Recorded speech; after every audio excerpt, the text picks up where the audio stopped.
back onto the grid. Also, with big problems just before the start of this race, car number 45, co-driven by John Paul Jr. and John Morton. Their problems were in the transmission area, and their crew completely rebuilt a complicated 5-speed in about a half an hour. Let's right now join Brock Yates, who is with the pole sitter for this race. I'm with Al Hulbert, who will start his 962 on the pole here at Road America. And Al, we've got a racetrack here with some very long straights and some very slow corners. Yeah, I suppose it's going to be a compromise for the race car in the early stages. Well, initially it is on the setup to begin with, because the corners are some of the slowest we run across, and the straights are the longest we run across. So there's a compromise in what I've always felt is it's a lot easier to pass on the straightaway than it is to pass on the corner. So that's where we've applied ourselves. Good luck. And let's go to Steve with a second-place starter. Thank you, Brock. Bill Whittington at Watkins Glen, you and that number 14 Porsche over there exchanged the lead in the early laps. It was just a great show. Can we expect that again today? Well, we're a little bit different points-wise. I think that they're going to probably try to, haul ass, so to speak. We really have nothing to prove. We've done pretty good this year, so hopefully we just hold on and get some points, and we'll see. We're not going to race with him too much. All right, let's go to Brock on the inside of the second row. Thanks, Steve. I'm with Bobby Rahal, who has just rolled up to the line after a massive thrash to get the car ready. Bobby, does this bother your concentration at all to have the car so late getting out here? No, I think as long as they've, put everything together, I'm surprised they made it, really. So I'm thankful. We're here. We'll see what happens. Thanks, Bobby. Good luck. Steve? Okay, Brock. Cyril Van der Al Hulbert has kind of an all-or-nothing approach to this race. Whittington's a little more laid back, hopes to pace himself. How about this car? It's going to be a very long race. I have to stay in touch with the leaders, but which I expect it to be Al. I agree that Whittington's will maybe just hang in there and see whether we destroy ourselves or not. Well, it's amazing this car is even on the grid when just, 2 weeks ago it had a horrible fire. Yes, that was one of the problems we had during the week. They were sort of rebuilding the car right up until Friday night, which cut down a bit on our practice time. But it seemed to be going well, and I think we'll be in there somewhere. Have a good drive. Thank you. There you have it, the 4 fastest cars and drivers here at Road America. 2 factory specials, one from Porsche, one from Ford, and a pair of marches, one powered by a Chevrolet, one powered by a turbocharged Porsche.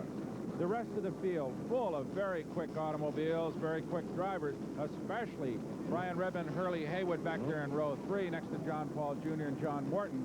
But down here in row 4, that man, David Hobbs, running with Bruce Levin, coming in here with another Porsche 962. Watch out for him, Steve. Indeed, it was last year right here at Road America we saw David Hobbs win in the Trans Am Series, another fine British driver. Not a regular in the Camel GT series with these automobiles, but whenever Hobbs climbs behind the wheel, you've got to watch out for him. He's one of the best drivers ever. Brock, there are really 3 races in one here. The powerful GTP cars, and towards the back of this field, the GTO machines. And these are 934 Porsches. You'll find some V8 Camaros, and here basically production-based. Also the GTU class, smaller cubic inch, but again, production-based automobiles. And we'll be keeping a look on those classes. They are scored independently and trying to keep you informed there.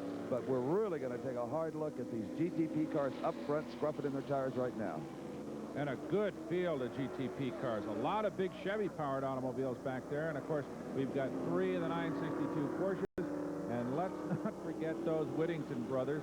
Dale and Don are back in the field a little bit. But, of course, we've got Bill on the outside pole in the front row. And you can be sure that he and Hulbert are going to hook up again as they have done so many times this season. We saw the first confrontation way back in Riverside when Bill ran down Derek Bell at the last few laps and won that 6-hour race. But it could be a little bit different now because more and more development has gone into the Porsche 962, and it's a much more formidable machine now. And, of course, once again, Hulbert and Bell are hooked up in that automobile. It's a different car run by Al Hulbert's own team. He not only drives the car but manages the operation as well, and he's very, very good at both. There are 3 of those incredible 962 Porsches in this field. The Derek Bell, Al Hulbert car you were just talking about, Brock. There is also the Bruce Levin, David Hobbs machine. And let's not forget car number 5, the 962 of Bob Aiken. Right, Steve, and a whole bunch of big Chevys and Buicks, and these two automobiles, these beautiful V12 Jaguars. This special presentation of American Sports Cavalcade is being brought to you by B.F. Goodrich, makers of TA high-tech radials, and by Ford in your Ford dealer. Have you driven a Ford lately?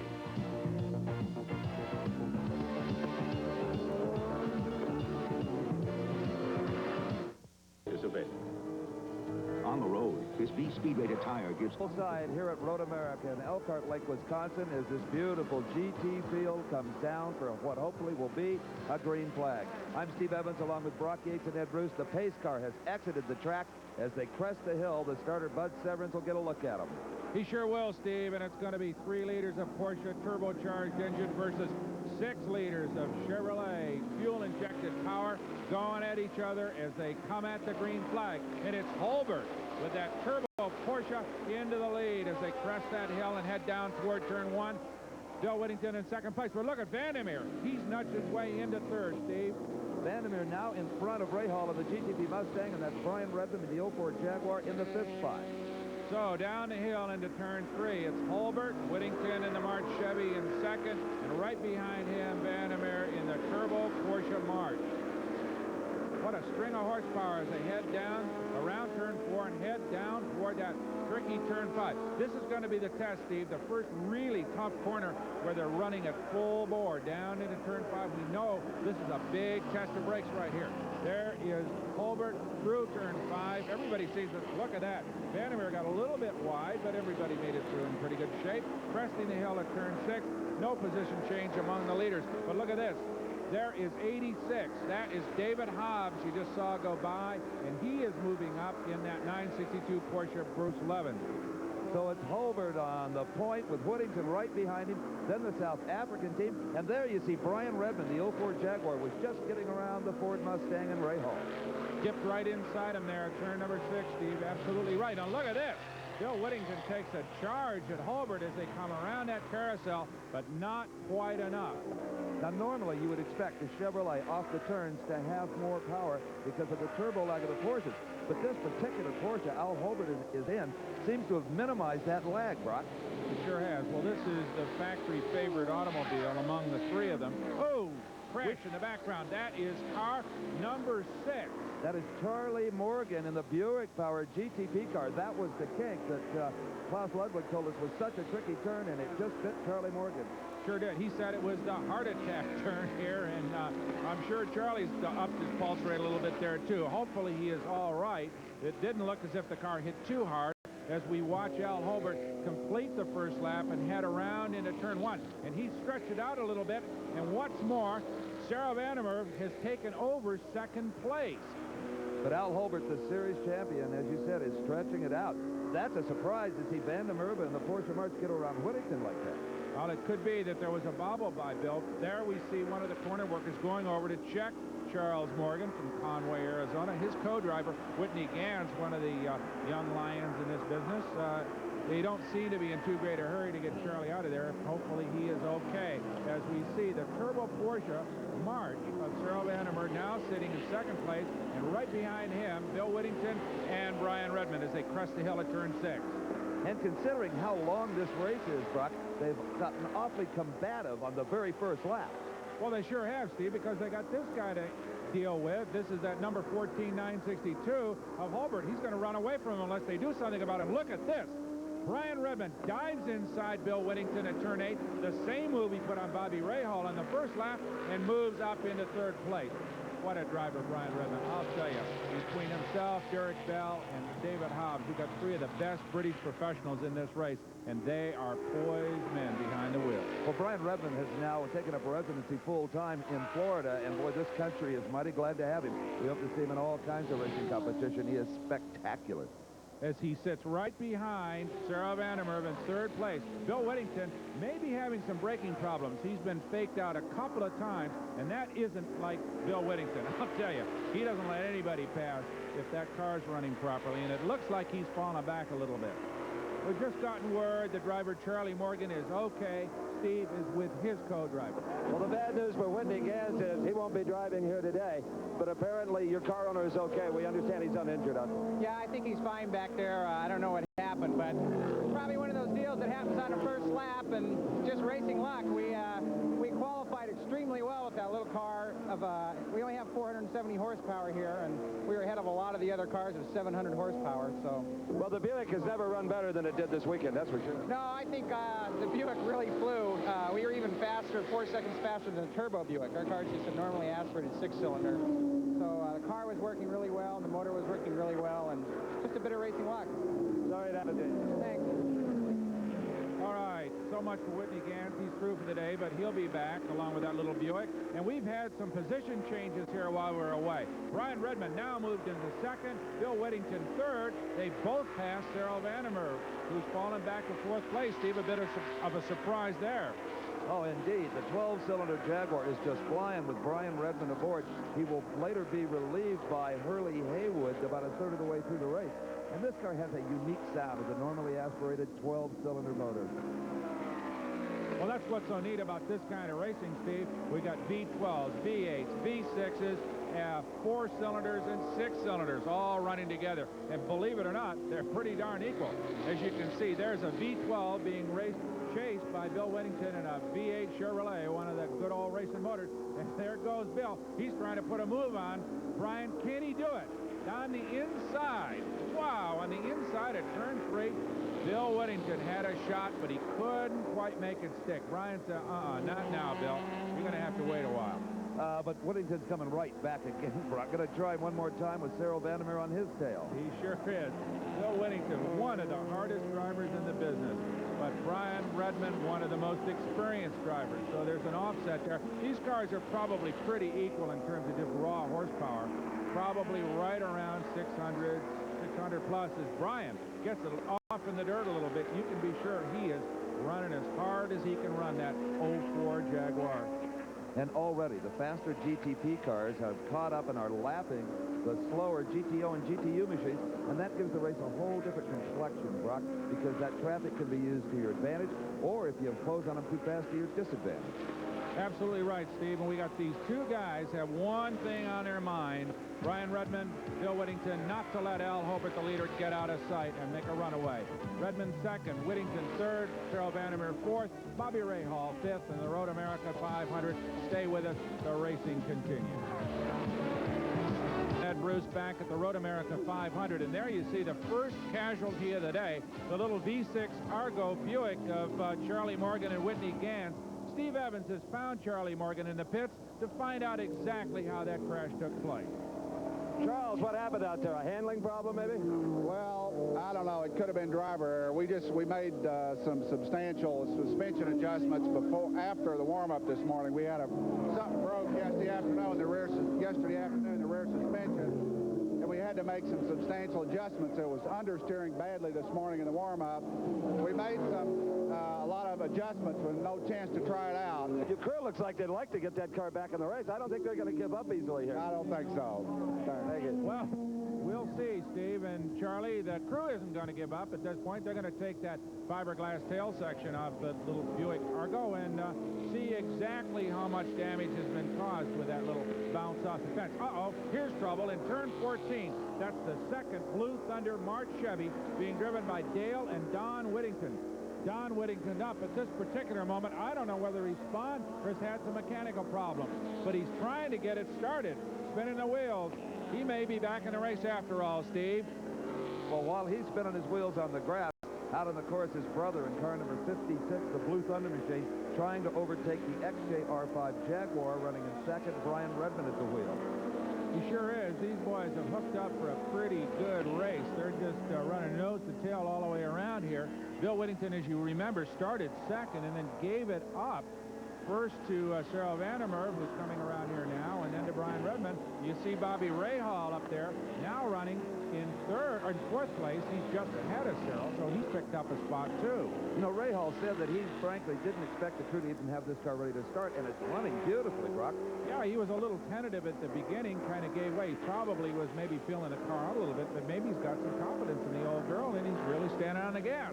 And here comes Don Whittington out of the grass, a little agricultural motoring over there for him, but he's going to get back into it. And I'll tell you, Bobby Rahal is getting back into it, and by that I mean a threat possibly for the lead. And bear in mind that this is a totally different configuration car. It is a carbon fiber tub with the 4-cylinder engine mounted up front, which leaves room in the back for a large ground effects tunnel. And it sticks in the turn like no other. Well, this is a car that Ford Motor Company built specifically. Special Vehicle Operations from Ford said, we're going to build a car that relates to the highway version of the Mustang. We're going to put the engine up front, just like our road car, and experiment. All the other cars in this class are mid-engine cars with the driver just, ooh, look at this maneuvering by the leaders. And you notice, Redmond and Whittington are catching up to the leader, Al Holbert, up there in the right side of your screen in that blue and white Porsche 962. Redmond has not given up by any means. But Holbert has one device that Redmond doesn't, and they call it the dial or the knob, and that is the boost control. And we cannot tell from here, obviously, just how much power Al Holbert has chosen to run in that car. It may have a lot left. Speaking of a lot left, Bill Whittington trying to use his skill and horsepower to get around Redmond, but the Jaguar maintains second position.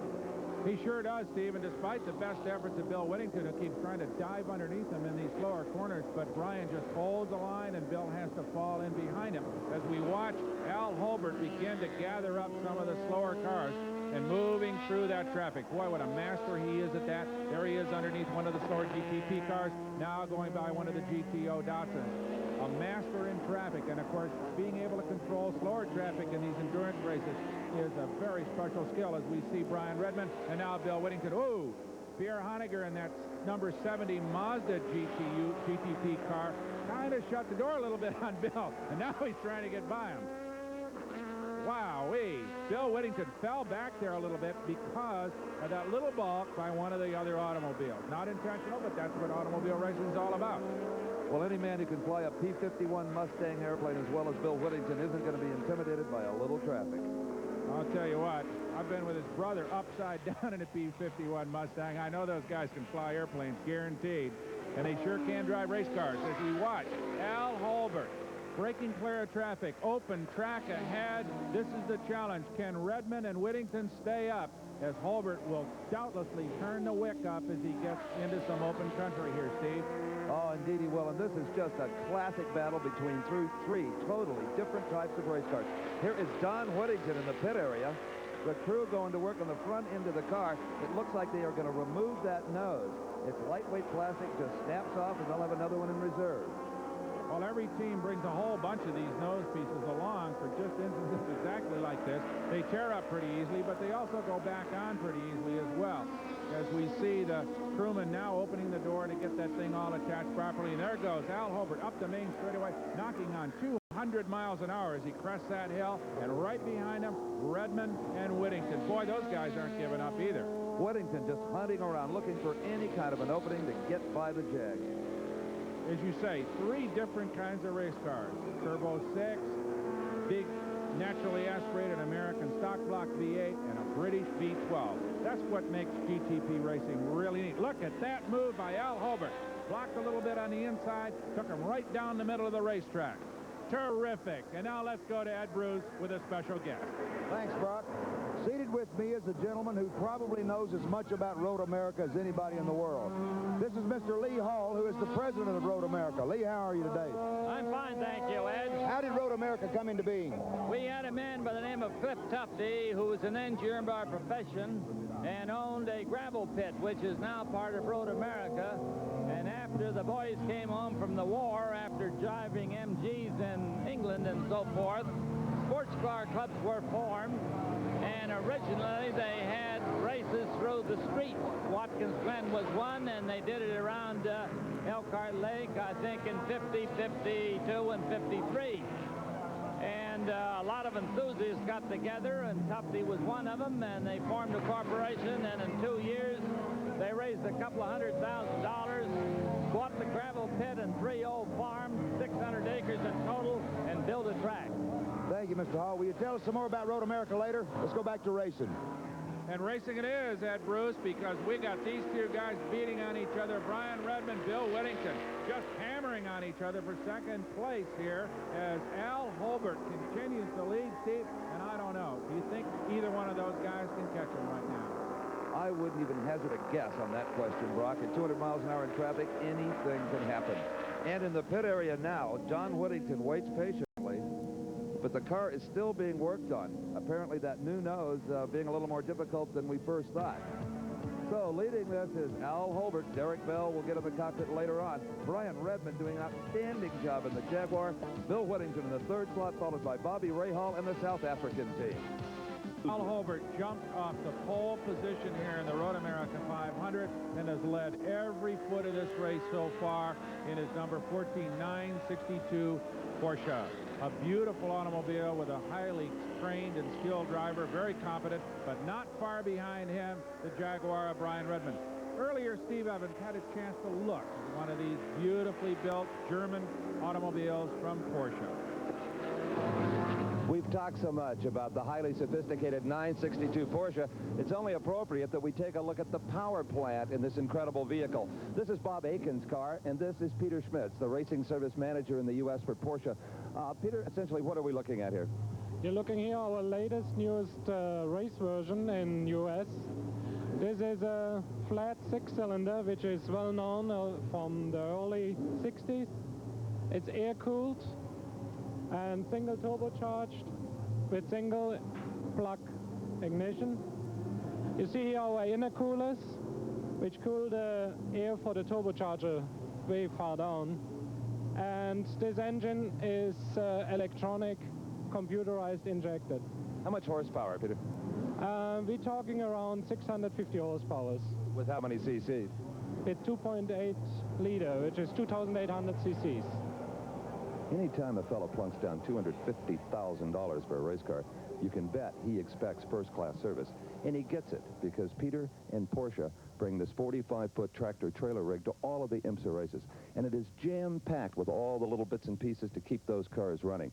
Suspension components, spare tanks, gears for the transmission, spare turbo parts and manifolds. Actually, there's $1 million worth of Porsche parts in this one trailer. But that adds up pretty quickly when you figure that this titanium clutch pedal, a mere $250. Just one of these titanium bolts, about 30 bucks. And here is the most expensive part on a 962 Porsche. It's the computer brain that monitors all of the functions of the car. And you can have this, no money down, 11,000 bucks. So you could say that this is the Porsche racer's candy store, really. Or make that jewelry store. How about that, Steve? I hope you brought your credit cards along before you get out of that place. There's some real opportunities there as the race goes on. Al Holbert, 114-mile-an-hour average speed around this 4-mile racetrack with all the twists and turns as he continues to lead. And look at that. Brian Redmond wide around that slower car, and the outside goes Bill Whittington to take second place. There, the traffic got in the way and definitely played a factor in that change to second place overall, Steve. Well, Redmond gathered it up quickly, Brock. He may have lost a position, but he's right back on the track setting sail after Bill Whittington. This is Al Holbert just screaming along with that Porsche. He sure is, Steve, cresting that hill right by the start-finish line, about 200 miles an hour, as we see Don Whittington get ready to go in the second Randonneur Blue Thunder March Chevrolet. Nice, fresh new nose on that, so he's going to go back into the hunt, but as it turns out, probably a couple of laps down after having that nose replaced. Well, the Whittingtons came to race no matter what position they're in. Very competitive bunch of brothers that, as we mentioned, fly airplanes, they'll race motorcycles or boats. They even own their own racetrack, Road Atlanta. And here comes Brother Bill in the number 56 car, still closely followed by Brian Redmond. Those two guys have been going at it all afternoon, back and forth, back and forth. Right now, though, it's Bill up in second place, and Al Holbert doesn't seem to be able to get a whole lot of lead on these two, Steve. He kind of gets out about 20 car lengths and kind of sits there. And look at this. Brian Redmond outbraking Bill Whittington, going down into that hard left-hander at turn number 5, and takes back second place up the hill. But look at this. Whittington's going to come right back at him as they sweep around that left-hander up at the top of the hill, turn 6. What a race between these two cars, Steve. Brian Redmond is so much fun to watch because, Brock, he seems to favor passing going into a turn. As soon as the other driver is on the brakes, Redmond will go in deeper and take their position. He sure did. He got everybody so far in that exact same tactic. Brian Redmond, a couple of years ago, moved from his native England to Jacksonville, Florida, retired from racing, opened an exotic car dealership, but got itchy hands and itchy feet, decided to get back into it. Redmond has won virtually every title in motor racing as far as endurance competition is concerned. Also the Formula 5000 title in the United States. The only thing really he hasn't won is Le Mans, and he took a shot at that this year. Part of the reason that Redmond came out of retirement was a chance to associate with a first-class road racing team. Brock Yates took a look at Group 44 and the man who has built it, Bob Tullius. Number 44, surely one of the most famous numbers in American motorsports. For years, that number was carried by the Group 44 racing team of Bob Tullius on a variety of small sports cars. But now, at Elkhart Lake, a much different picture. These two beautiful Jaguar GTP cars are the leading edge of a team that is still led by Bob Tullius from his Virginia headquarters. And Bob, I can remember years ago when it was Bob Tullius and a little Triumph sports car and one mechanic tour in the country. And now, this giant circus. Times have changed. You're one of the few people that can remember, Brock, because you were along and many of the races that we did many years ago on the Trans Am and so on. This is a big operation. It's changed a great deal. It's much more technical. It's much more sophisticated. It's much more varied because of the numbers of people and the personalities we have to deal with and the various sanctioning bodies that we deal with, whether it's in the U.S. or in Europe. I never imagined it to be this. I'm pleased that it is this. But it's a very difficult life. You know, as you go along, you're supposed to get to a point where, as you grow a little bit older, things get a little easier. Not in my case. It's gotten tougher and tougher. That goes for Brock Yates tonight, too. I'm sure Tullius is very proud right now of his man, Brian Redmond, right on the tail of the leader, Al Holbert. Bill Whittington trying to get Redmond, trying to take back that second position. Well, I'll tell you, these guys have been going at it all day long. Holbert, Redmond, and Bill Whittington trying. Brian Redmond on the inside, and he makes it. Muscles his way through. They're both off the racetrack. Brian Redmond keeps going. Bill Whittington falls back. Well, Bill tried, but he didn't quite do it. But, wowee, he almost took them both out, Steve. You know, something had to break there, Brock. They were just too close for too long. Something had to happen. And it looks like the major damage was incurred by the 56 car and Whittington. His front end seemed to have suffered a lot more than did the 04 Jaguar. It sure did, Steve. In fact, it's all broken up on the nose pieces. Brian Redmond seems to have gotten away relatively unscathed, and more of the body work on Bill Whittington's car flies off there as they drive into turn number 12. I sure hope Randy Lanier's got more spare nose pieces left, because Bill's going to need one, too. Well, I was in his pit area, and there were a couple propped up against the fence back there, Brock, so they've got the part. If Bill Whittington can nurse the 56 car back to the pit area. Well, I'm sure the car's okay. It's just that the aerodynamics have been badly affected by losing that nose piece. The ground effects immediately go away, and sure enough, he's smoking it into the pits to get some repairs done. Looks like he may have a soft right front tire as well. There's the car owner, Randy Lanier, waving him down. And look at this. Bill says, I'm not going to stop. He probably recognized that they did not have the nose piece ready. So Bill just craftily went out to make another lap to make sure that the guys are ready when he, in fact, does stop. Well, the top trap speed of this entire race may have just been set by Bill Whittington in the pits. And everything was going good except nose cones. Randy, what's happening out there? Well, evidently they're doing some tight racing, and look like today's not going to be our day. We're having a little tough breaks. Did the chassis get bent up on either one of the cars? First Don came in, and he lost the nose cone, and then Bill came in, and either one of the cars hurt other than the fiberglass? No, just the nose got broken on both cars, and that creates a lot of wind sand coming underneath the nose, so I don't know how that's going to affect his driving of the car.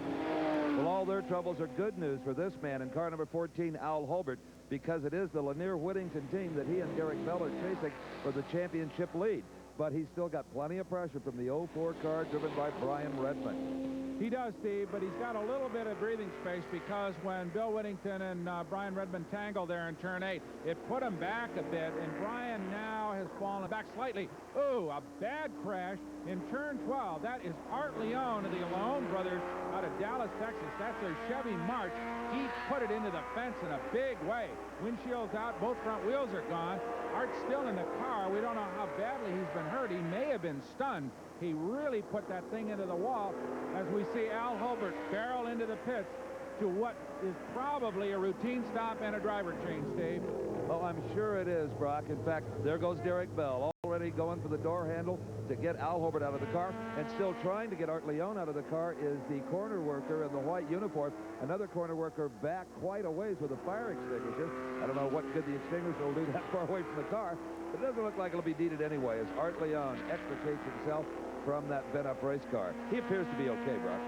Well, that was a good, hard shot he took there as Derek Bell now in the automobile. Al Holbert steps away after his excellent drive, keeping that car in the lead the whole distance. Derek Bell all hooked up, belts tight and secure, car full of fuel, and he's underway. And Art Leone walks away from his crash, thanks in part to the IMSA rules, which require the drivers to be well protected in their compartment, as opposed to the European rules, which don't afford quite as good a protection. So that's an example of very good safety rules. As the caution comes out here while they clean up that wreck down there in turn 12, let's go to Steve Evans with Al Holbert. We're out for an awfully long time. Is that a little risky as far as fuel's concerned? No, it's perfect. We just had our warning light come on, and we could have gone one more lap. It was just right. And a perfect stop. It was pretty good now, but we missed a yellow. Now there's a yellow. Okay, good luck. Well, Brock, down here, a driver that didn't miss the yellow, the alert Brian Redmond. He has brought the 04 Jaguar into the pit for the very same reason. Fuel, they're taking on some rubber, and also a driver change. Hurley Haywood will go into the seat. Brian Redmond comes out for a well-deserved rest. So the Jaguar, very fortunate catching that yellow flag. Al Holbert, well, he was just a lap ahead of it. Right now, let's rejoin Ed Bruce and his guest. Thanks, Steve. I'm back with Mr. Lee Hall, who's been associated with Road America for something like a quarter of a century. Mr. Hall, anybody that's a fan of motorsports, of course, is familiar with Elkhart Lake, has heard of it. What's so unique about this track? Well, I think in the first place, it was built strictly for road racing. It's an up-and-down course, 14 corners, 22 gear shifts a lap. It's the longest road racing circuit in the United States. I think it was built to be used as a picnic place for family people. We try to keep it neat and clean, and I think that's the image it projects. I think also that you ought to recognize that in addition to sports cars, we've had 3 IndyCar races here, and I expect this course to become the Indianapolis of the road racing circuit.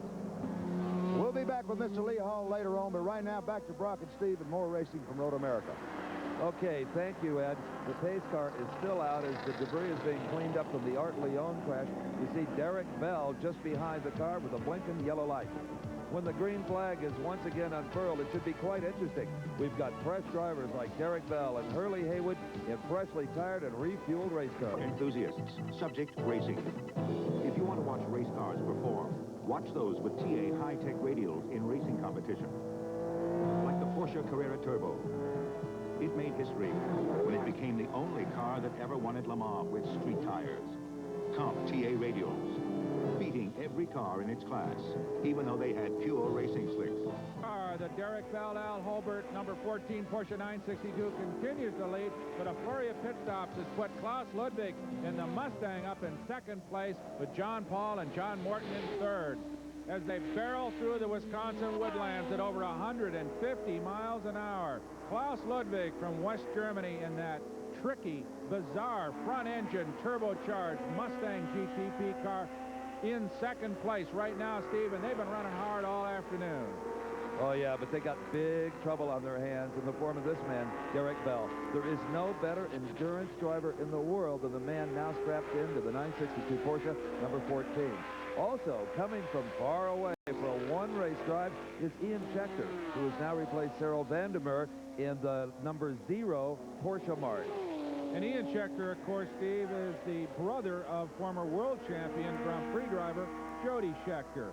So Ian Schechter running well with his partner, Cyril Vandermeer, who kept that car among the leaders all day long. And remember, they started it up in the 4th position.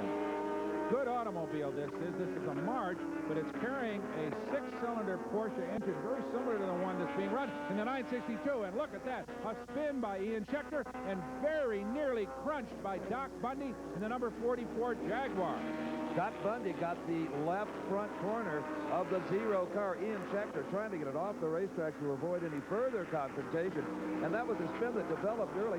I thought he was going to regain control of it, but just couldn't do it. Doc Bundy did his best to miss him. And now it is Bundy coming to the pits for some body repair in car number 44. What a close call it was for Doc Bundy, because he could have T-boned Schechter. Could have been very serious for both drivers, and of course could have put both automobiles out as well. As we see Ian Schechter coming in, and he's got some serious troubles with the left front corner of that car.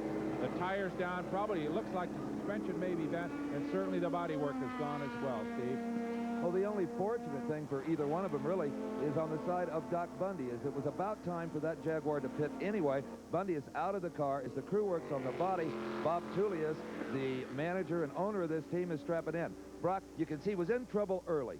He sure was. He just got too wide in that corner, tried to correct it. You see him put in a lot of left lock on the wheel, but it just doesn't come around for him. There he is, backwards on the racetrack, and you're going to see Doc Bundy come into your picture.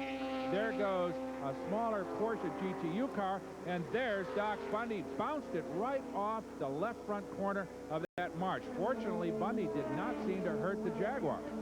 Well, I can imagine how big Ian Schechter's eyes were as he saw Bundy just honing right in on him. Doc did a nice job of avoidance there. Minor damage to the Jaguar, more severe damage to the 0 Porsche March. And now John Morton is in, currently running 3rd, Brock. Right, Steve. The Californian veteran John Morton teamed up with young John Paul Jr., one of the rising stars in this sport, and they've done a super job. Remember, they barely got the car to the starting line after they had transmission problems. And here's a car we predicted big things for, the number 86 962, currently driven by David Hobbs and his teammate Bruce Levin, the car owner. We told you Hobbs was going to put this car up among the leaders.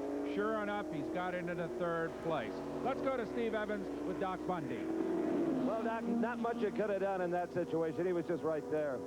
Yeah, well, the problem was, it wasn't entirely his fault. There was a GTU car that lost it in front of him, and then he lost it, and he tried to stay on the track to stay away from the GTU, not knowing that I was right there. So then I slid it sideways trying to miss him, and then it just tore the whole side of my car off. It looks like they're still trying to get it out. Your teammates, the Opel car, they were in as well. What was that problem? I heard him talking on the radio. He had a gearbox problem. I think he was jammed in one gear. Well, he had no 3rd gear early on in the race, so that may have just been compounded. Yeah. Well, a nice showing to that point anyway. As the number 7 Mustang GTP car comes in for a routine stop, we see the fuel lines go on, the air jacks lift the car off, and there goes Bobby Rahal into the cockpit, relieving Klaus Ludwig, Steve Evans.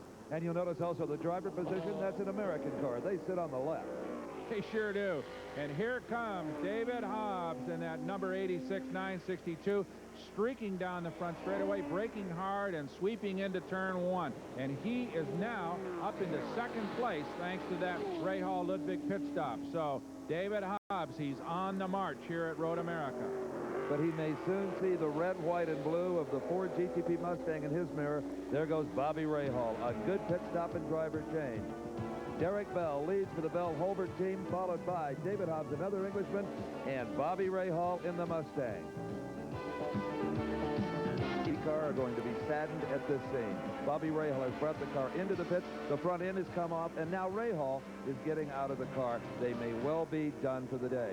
This car won here a year ago, but since that time has been snake bit by a lot of little problems. In fact, seldom the same thing twice. Rahal out of the car, not a good sign, Brock.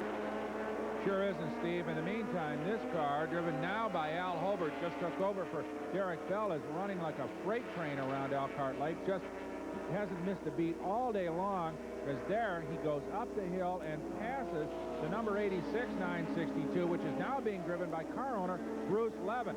David Hobbs had it as high as second place. Now it's fallen back into third. In the meantime, John Paul Jr. and John Morton have moved their Chevy March up into second place. Kalaji and Lloyd, they're in fourth. And now let's go to Steve in the Mustang pits, who's caught up with driver Bobby Rahal. Bobby, it looks like they're working on the wastegate problem again. We've got a problem with the wastegates, I guess, and maybe the turbocharger. Not sure about that yet, but...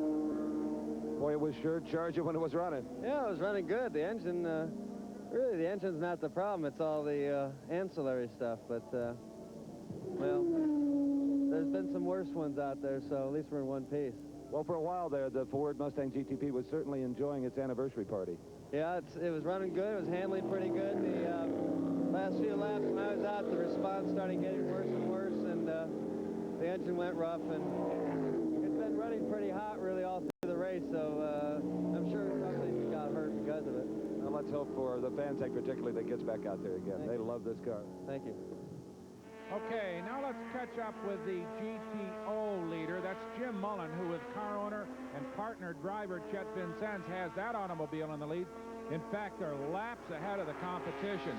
Jim, a former Sebring winner, drives this 934 Porsche with a bunch of horsepower. That car has an engine quite similar, really, to the 962 that's running out front, except it's running a much more production-based bodywork, very similar to the 911s that you'll see being driven on the highway. But Jim running way out front and headed for what appears to be a class victory. In the meantime, let's go to Ed Bruce with Road America President Lee Hall in the infield for more reflections on this track. Thanks, Brock. Mr. Hall, I've been hearing something about a cat. Brian Redmond's cat. What's the story there? Well, it's a long story, but briefly, we have corners here, and we have crews that work the corners to take care of accidents and so forth. And they've gained a reputation over the years for always having a little bit of alcoholic beverage in their knapsack so that if it gets cold, they can drink it. Sure. And one cold, rainy day, supposedly a stray cat came up just covered with dirt and water. And obviously it'd been scrounging for food, and one of the corner workers was having a drink, and the cat wanted one. And so it became friends with the corner workers, and they gave it something to eat and so forth. And it even went out to parties at night with them and drank a little. The cat drank. The cat drank a little, and one night, well, the cat started to make the circuit, you know, to go faster, and the hero of the corner workers was Brian Redmond. And the legend goes that the cat got down within 2 seconds of Brian Redmond's time. And one night it went out to better that record, and it got into the corner and ran into a sleeping deer and was killed. And they erected a monument down there, about a stone quarry about this high with a flag on it. And I'm telling you, the story says that when the corner workers go out to have a drink, the cat shows up on one of its 9 lives and has the last drink of the evening for them. Kind of a catnip. That's right. Let's go back to more racing with Brock and Steve from Road America.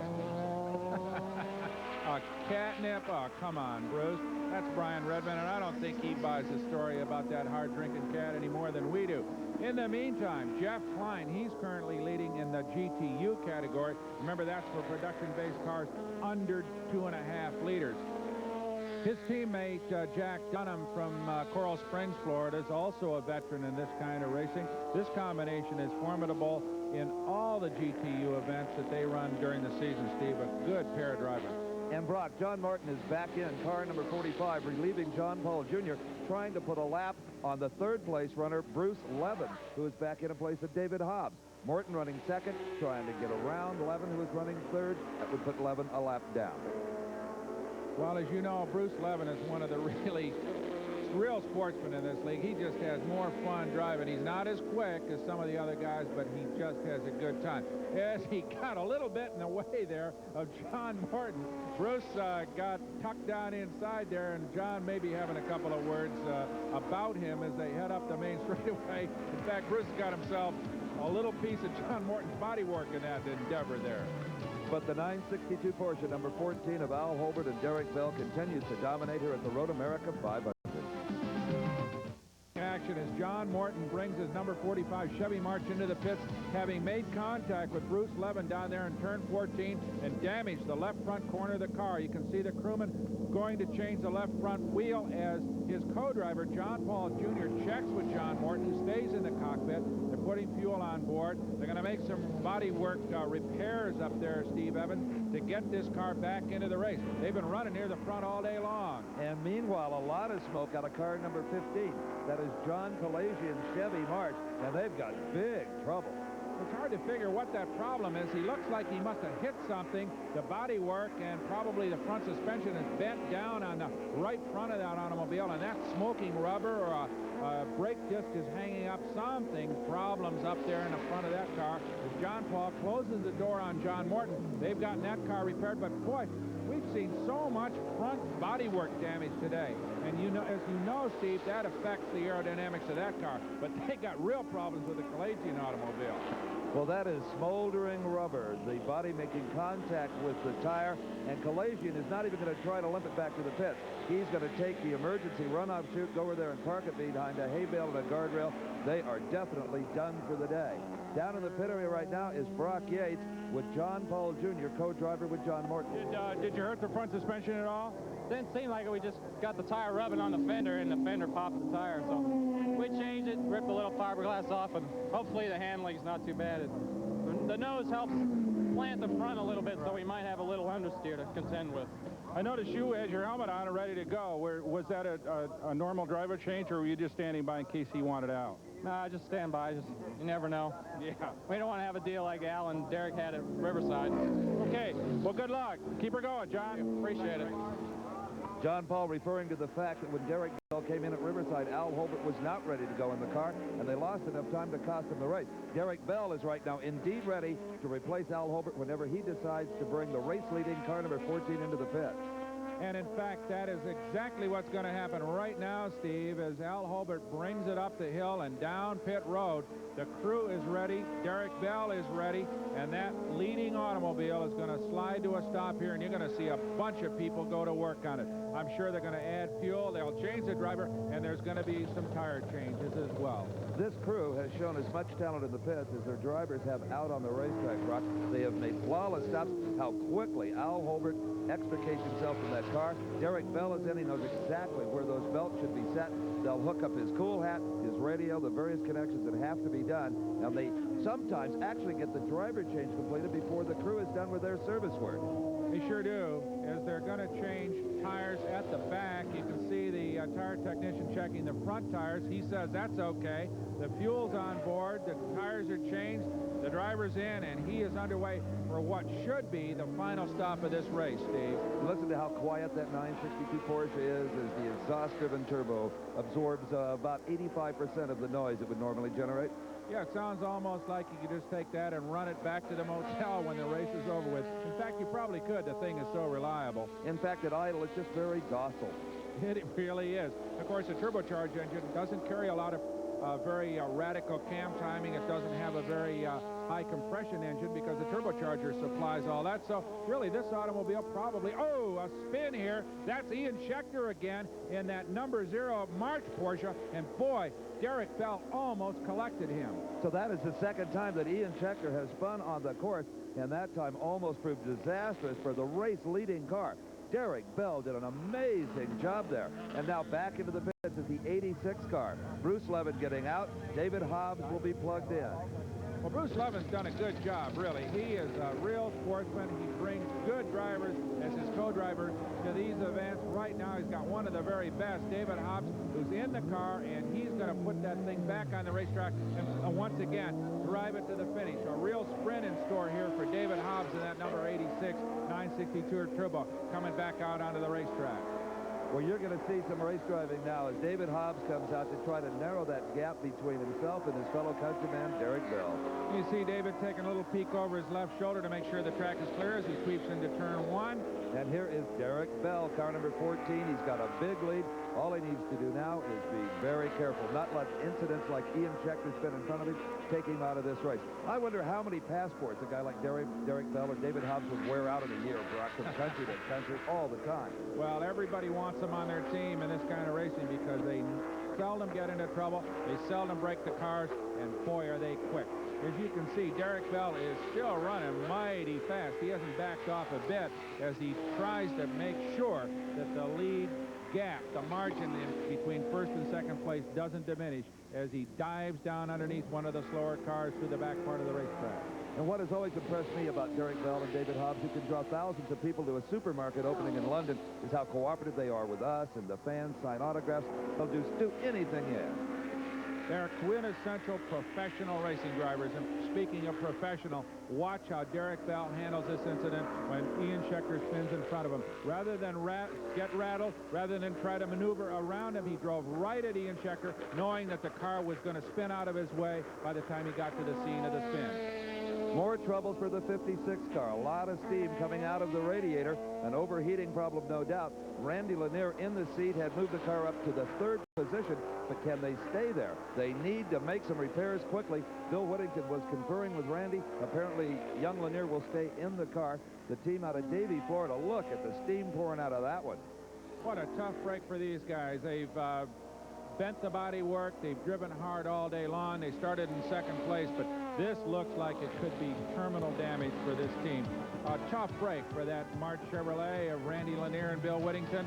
We'll see if they can get it back into the race when we come back following these messages. Whittington has replaced Randy Lanier in the cockpit of the 56 Chevy March. An alert crewman ran back to the truck, returned with a brand new March radiator, slid it out of the box, and in a matter of minutes, this crew had it in, water in the car, and ready to go back out again. A minor miracle on the part of these guys, and great teamwork, Brock.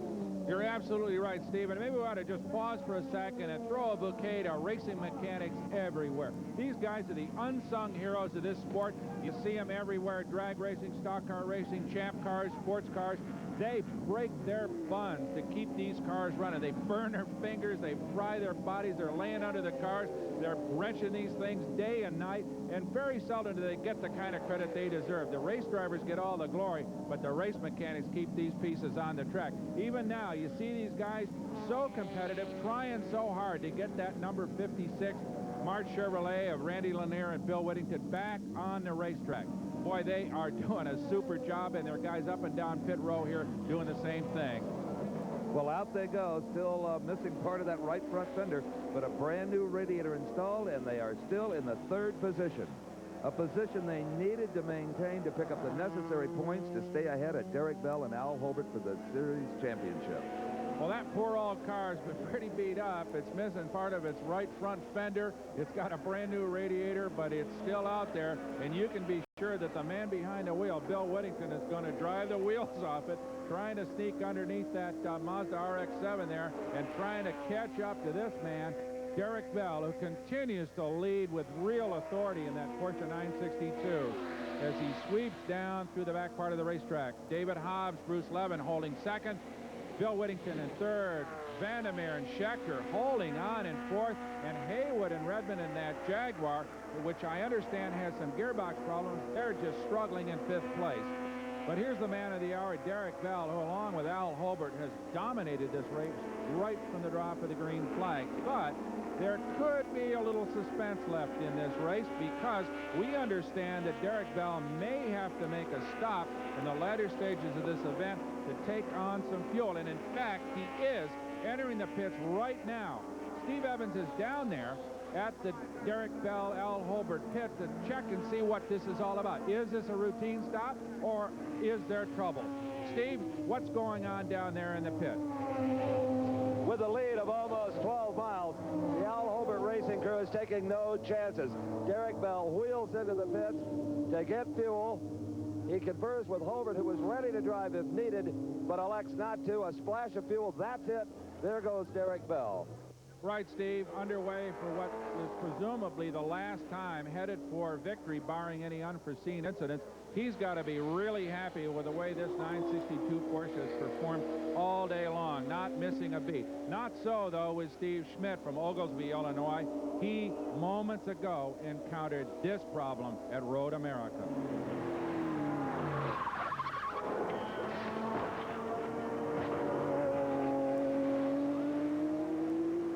What a ride. Steve reports via the turn workers communication system that the most dreaded thing that can happen to a race car driver happened to him. It's called one stuck throttle. Right here, turn 12, you can see Steve has locked up the brakes. He knows he's in trouble. The car spins in a very fast part of the racetrack, slams backward into this tire wall. That absorbs a lot of the energy, but still, Steve takes an awful ride. Fortunately, the roll cage and all the safety equipment worked, and Steve walks away from it. But it was a bad, bad moment, Steve. Oh, that car is going to take many hours of work to get it back on the racetrack. This car, they don't even seem to work on it. Rocket just runs flawlessly. Derek Bell leading it in car number 14. A very happy Al Holbert, I'm sure, back in the pits. This is the last lap of the Road America 500. So as Derek Bell moves in on Ian Schechter, he is going to squeeze past him, remembering what happened when he moved up on Ian the last time. Ian had a little bit of a problem, as you recall, and Derek just missed T-boning him, actually right here on this part of the racetrack, as Derek moves past Ian and now closes in on the Redmond Haywood Jaguar XJR5, headed for victory. Derek Bell moving into the shadows here on the back part of the racetrack. Remember, this is all wood, tree-lined parts of the course, and it gets a little bit dark here as the sun begins to set in upper Wisconsin. Steve Evans?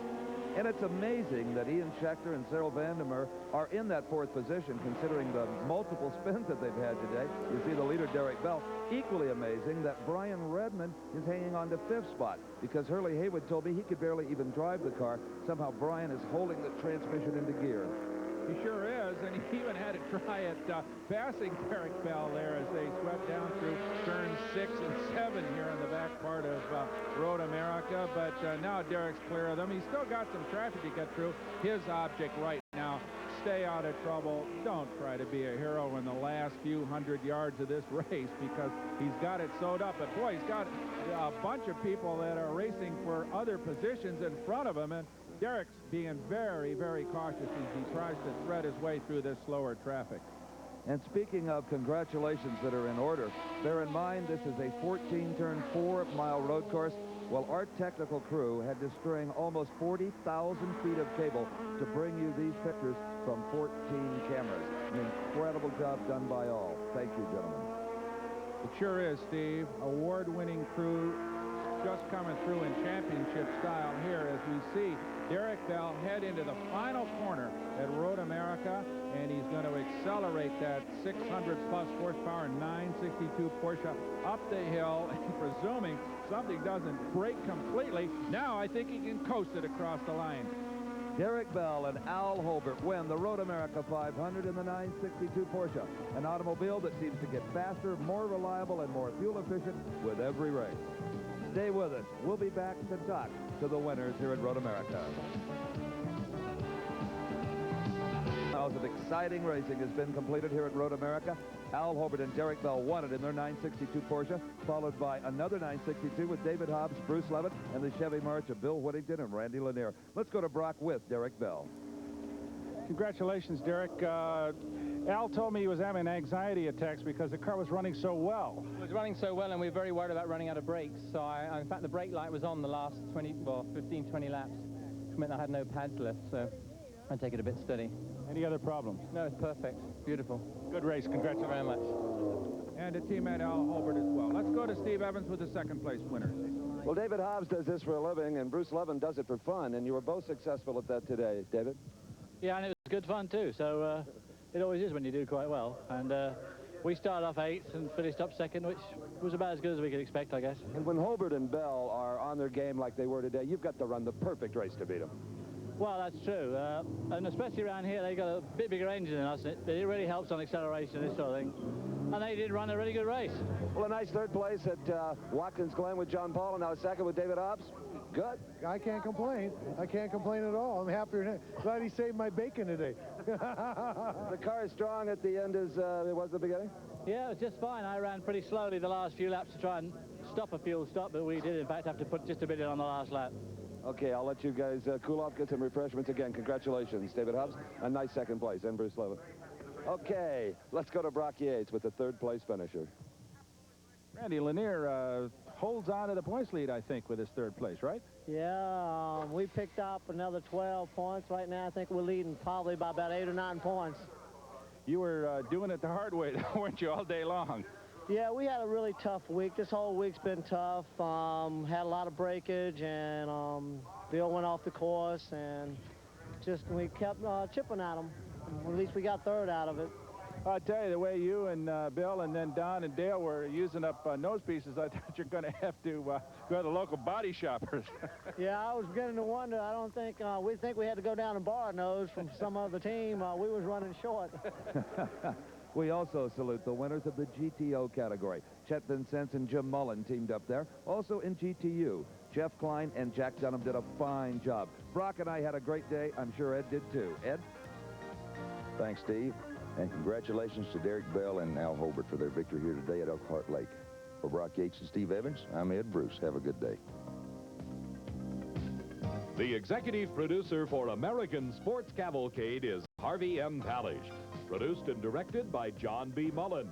This special presentation of American Sports Cavalcade has been brought to you by B.F. Goodrich, makers of TA high-tech radials, and by Ford and your local Ford dealer. Have you driven a Ford lately?